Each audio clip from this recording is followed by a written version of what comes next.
Hi there, in this video we are going to go over how to solve problems involving square roots. So your I can statement for today is I can solve problems involving square roots. Alright, so this symbol is the radical symbol or a square root symbol. Alright, so radical or square root. So here it says the square root of 49. So the square root of 49 is equal to 7 because 7 times 7 is equal to 49. When you're trying to figure out what is the square root of a number, you have to think of what number times itself will get you that number, will get you 49. So what number times itself will get you 49? That is essentially what you're asking yourself when you are finding what is the square root of that number. All right, so 49 is an example of what's called a perfect square. So a perfect square is when you have an exact number when you multiply one number times itself. So for instance, 4 is a perfect square because 2 times 2 is 4. 5 is not a perfect square because no number times itself will get you exactly 5. All right, going back to this example, we could also write this as 7 squared is equal to 49. Same thing. So the square root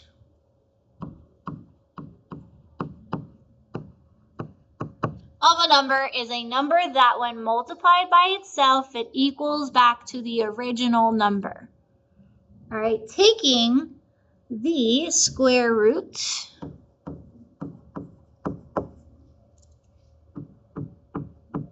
is the inverse or the opposite of squaring a number.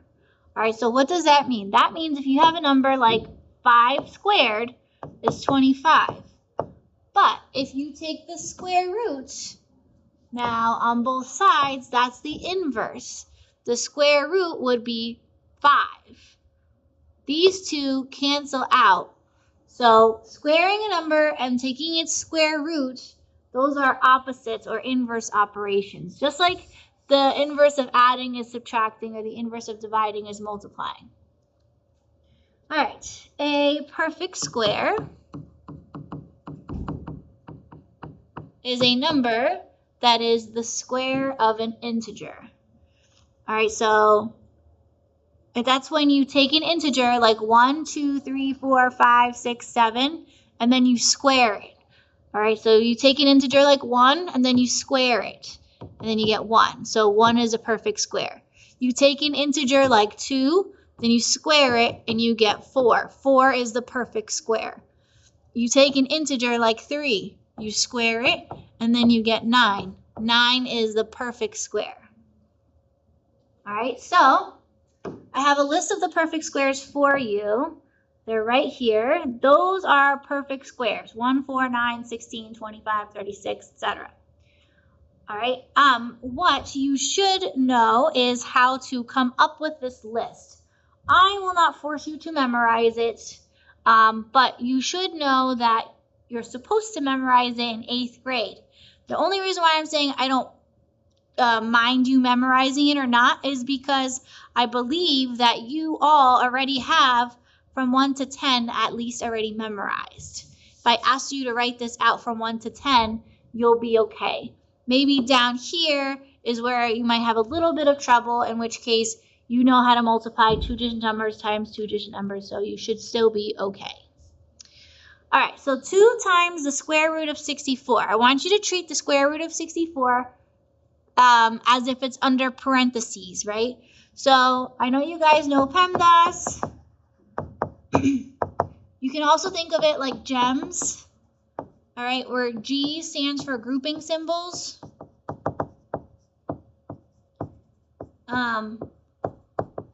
Or P is parentheses. All right, so we treat the square root as if it's a P or parentheses or a G in grouping symbols. So you start with that first. So the square root of 64, what number times itself will get you 64? That number is 8. Then you multiply it by 2, and we get 16. All right, here now we have the square root of 121. That would be what number times what number gets you 121? That's right here. That is 11. Then you add 5 and you get 16. All right, over here, we're going to start first with the square root of 81. What number times itself gets you 81? That's 9. You have the negative, though, on the outside, so we drop that negative. And now we add 20. Negative 9 plus 20 will get us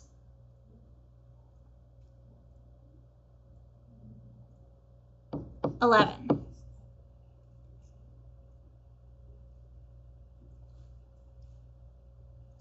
All right, so that's for the first part. Now we're going to scroll up and we're going to do some word problems with equations involving square roots. So the area of a square is shown below. Find the side length of the square. All right, so first things first, you need to know the area of a square formula. All right, so area of square formula. You should know that that is area equals side squared.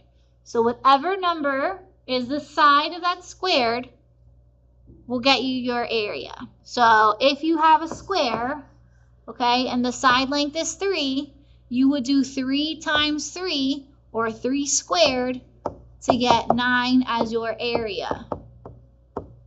Okay? So your area of a square formula is area is equal to side squared, side times side. So here now we're given our area as 25. So we're going to plug in 25 for A, and then we're going to plug in 25 for A, and now we're going to solve this equation. All right, so just like back in 6th grade, you were able to solve an equation like 5x is equal to 20.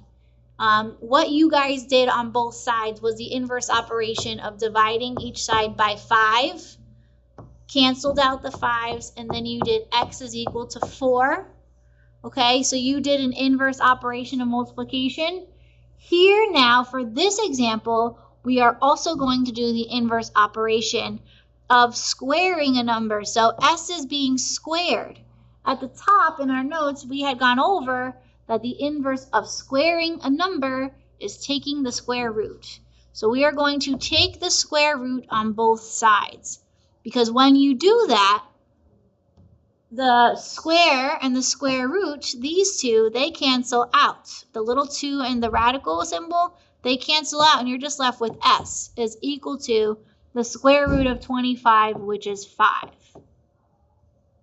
All right, I'm just going to explain that one more time, just in case you're confused with this step here, right? So if you have something like, let's say a number 7, right? And then you square that, you get 49, right? 7 times 7 is 49. When you take the square root now of 49, right, you go back and you get 7.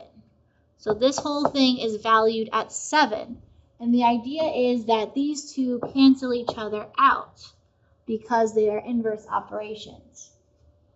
All right, so let's look at number 5. Ivan's room is a square with an area of 144 square feet. What is the perimeter of Ivan's room?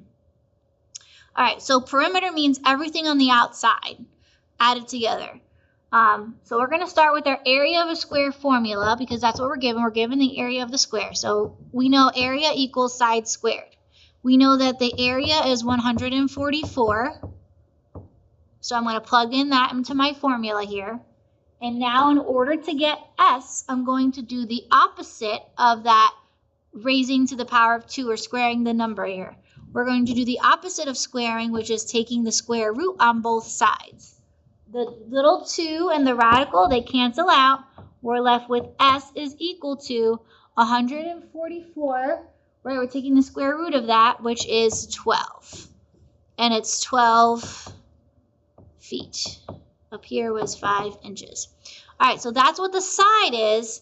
Now we're going to add up all 4 of those sides, right? So here's my square, 12, 12, 12, 12. When you add, right, 12 plus 12 plus 12 plus 12, or you could just do 12 times 4, you will get 48.